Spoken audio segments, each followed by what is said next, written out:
noon bandiraɓe hannde yewtere men ne wayno tiitonde mum ko kabaru ɗewgal e nder rendo fulɓe. Mawɓe men mbi so gorko ine resa yo heelo. Ɗum noon holko firti so neɗɗo ine darta debbo yo ƴeew aawdi moƴƴiri. Ko waɗno ɗum e pinal men e aada men, enen fulɓe so tawi jinnaɓe men dañi ɓiɗɗo gorko, ko kamen jinnaɓe ɓe dartande ɗum debbo mum jeewo. Sabu ko debbo woni ngafɗi galle, ko ɗum addi konngol so ƴeewo ɓuri galle boni, so afo boni kadi jikke boni. Won sababu noon ɗum ine waɗeteno e nder gure men enen fulɓe. Nden gure ɗe ɗe mawnani ko cehe tokose kakindiɗe, tawata ko yimɓe gure ɗe fune gandodiri, wuro hen fof ko cuuɗi mbaɗi ko kinde e cuuɗi. Nden noon bandiraɓe e nder ɗiɗon cuuɗi kadi hen suudu kala wonko panditorte. Sen ɓami yeru ine hasi kala ko ŋakkirma, sa ƴeewi suudu yajanano to batte ko ŋakkirma ko, sa nokki hen jeygol e nduɗon suudu, sa ƴefti hen debbo wonko ɗaminiɗa dañde to batte gartam ngun ɓesngu. Ɗum noon won cuuɗi gandira ko welde hakkillaji, so tawi noon suudu moɗon ine holi walla ine ŋakki anduɓe, ine hasi so ɓiɗɗo gorko resi e ndun suudu welɓe hakkillaji, daña hen ɓiɗɗo so waɗimo e jangde o yawa heɓde gandal. Woni hen noon cuuɗi gandira ko ɓesnoɓe, so tawi noon nduɗo suudu ine woya, ine jambita yeretagu, ma walla yeretagu ne jaali e galle mumen, ine haani noon so resi e nduɗon suudu o faggo hen ɓiɓɓe ha yona. Wone cuuɗi gandira ko laamotoɓe, so tawi nduɗo suudu ne holi laamotoɓe koɓe laameteɓe tan, ine haani so ɗin cuuɗi ndesodiri keɓon hen laamotoɓe e nder mon. Woni hen cuuɗi ɓiɓɓe munen ko laabtuɓe jomen jimmi, ne hasi so tawi oɗon nufli son ƴette ɗin cuuɗi keɓon hen yimɓe welɓe jiijam jomen jimme. Won hen cuuɗi ko ƴoƴɓe ñiiƴuɓe haralleɓe, so tawi oɗon ŋakkira ƴoƴre fuyrene jaale galle mon, wonde kadi kartallo ine jaali e galle mon, on ñeeƴƴani, ne hasi son ɓame ɗiɗon cuuɗi keɓon hen ñiiƴuɓe haralleɓe ƴoƴɓe. Won hen cuuɗi noon moolare Allah doni ko rafiji kertaniɗi ɗumen e ɗiɗon cuuɗi, ko ɗum waɗi noon goto fof ne doganno ɓamde ɗin, so wona tan rum. Ɓe mbi noon ɓuri gona Allah kono ina kaɗa belaɗe, basal moƴƴani sabu basɗo ala guiɗo, so neɗɗo aani noon ina antoyo to. Won hen cuuɗi ɓiɓɓe munen rewɓe ko yafɓe kaddol, gaccon hakke ko hellifaɓe keɗi, ko wofoɓe Allah. Ɗum noon heewi ƴiwoyede koto jinnaɓe munen rewɓe, sabu so tawi aɗa ƴetta ɓiɗɗo debbo ko yummum kewɗa darde. Ko waɗi noon wonne yumma wayata, nden e nder gure fulɓe ina addana ɓiɓɓe munen rewɓe sooyɗe, donka desowo ha woɓɓe hoɓɓe ngara ndesa nawa. Fulɓe mbi noon mere woppani wiige wiinde, nde wonno yumma ko darogal ɓiyum debbo ine foti jogade niiɗi moƴƴiri e nder wuro mum. Te gure ɗe ko kakidiɗi yimɓe fuu ne gandodiri a yibane yaawi, tawde jinnaɓe ɓene ko ɓooyɓe wuurde, te yimɓe gure ɗe ine gandotiri ko ɗum adduno yo jinnaɓe dartan ɓiɓɓe munen resoɓe walla ɓe ndesi, woni ngafɗi moƴƴiri. So ɓiɗɗo gorko noon mawni andi ne wuro hodiri, andi cirugal cuuɗi ɗi no mbayi,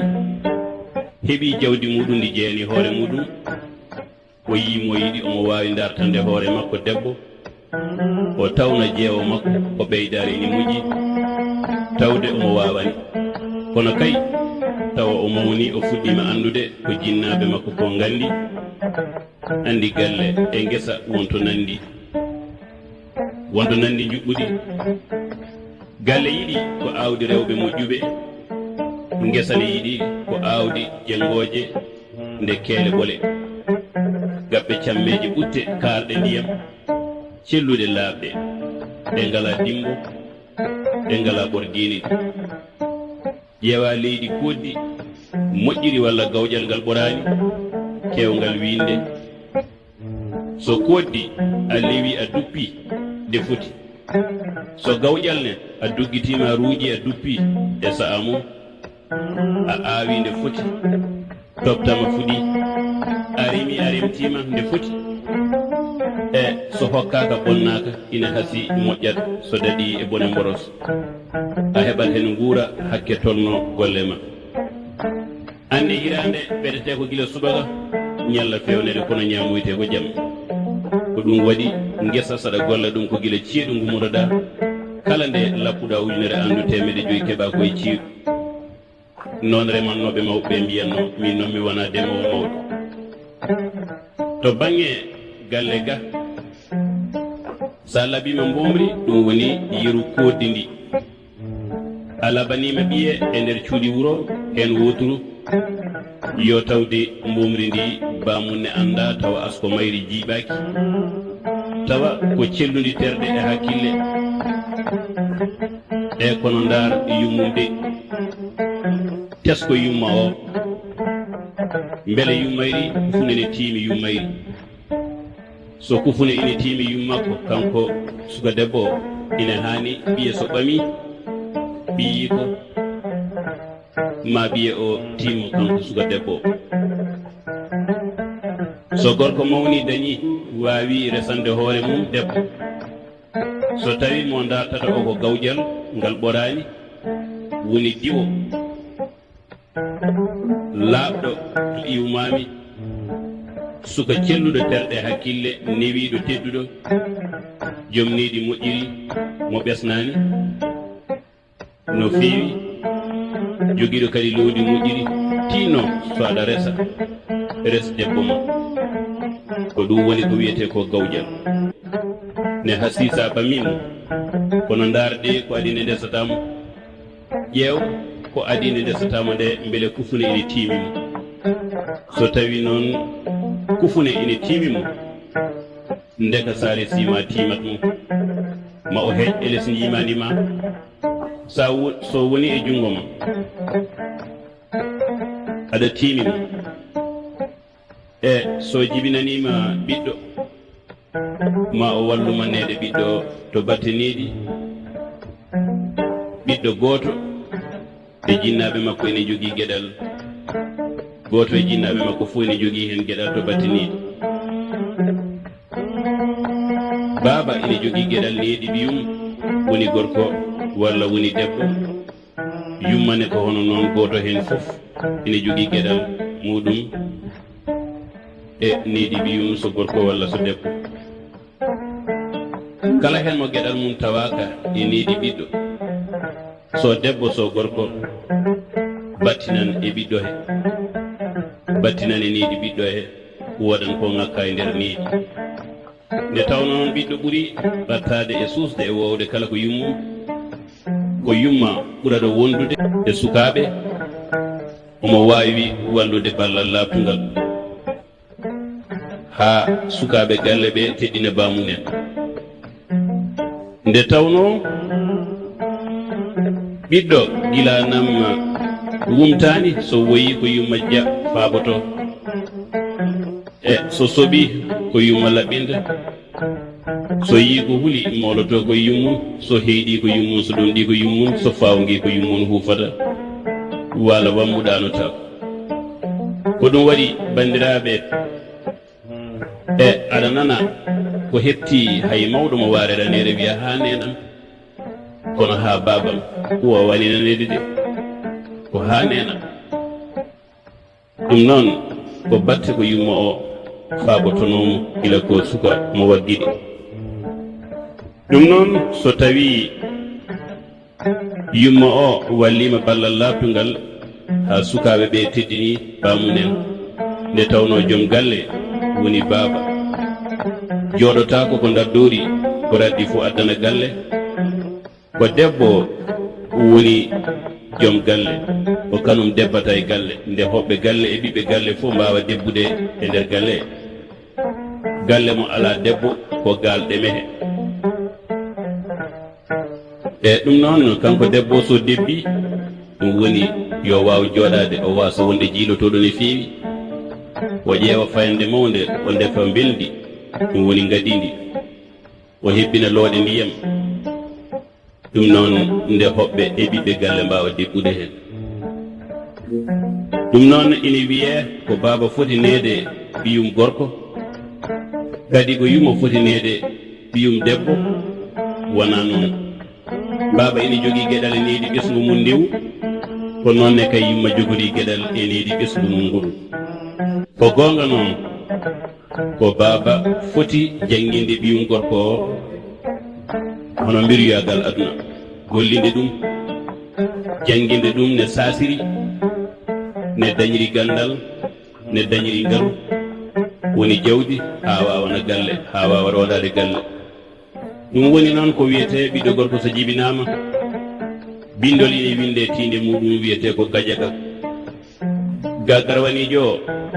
wiya so jibinama yo ɗaɓɓu gandal ɗum woni waɗmo e jangde ja o dewɗo e ga o woni yo ɗaɓɓu jawdi aduna ga battindiɗo o wiya ndew waɗa galle holko tagi ɗum noon ko ngalu renata galle kono ko gandal renata ngalu ɗum noon gorko foti ko sasde wonto Mama Samba Diop murtuɗo wi debbo e gorko poti ala ko serdiɓe so wona needi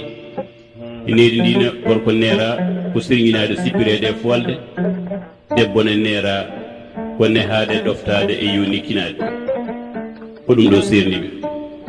kono kamɓe ndendi teddungal o debbo e o gorko ko noon kadi yumma fotiri teddinirede ɓiyum debbo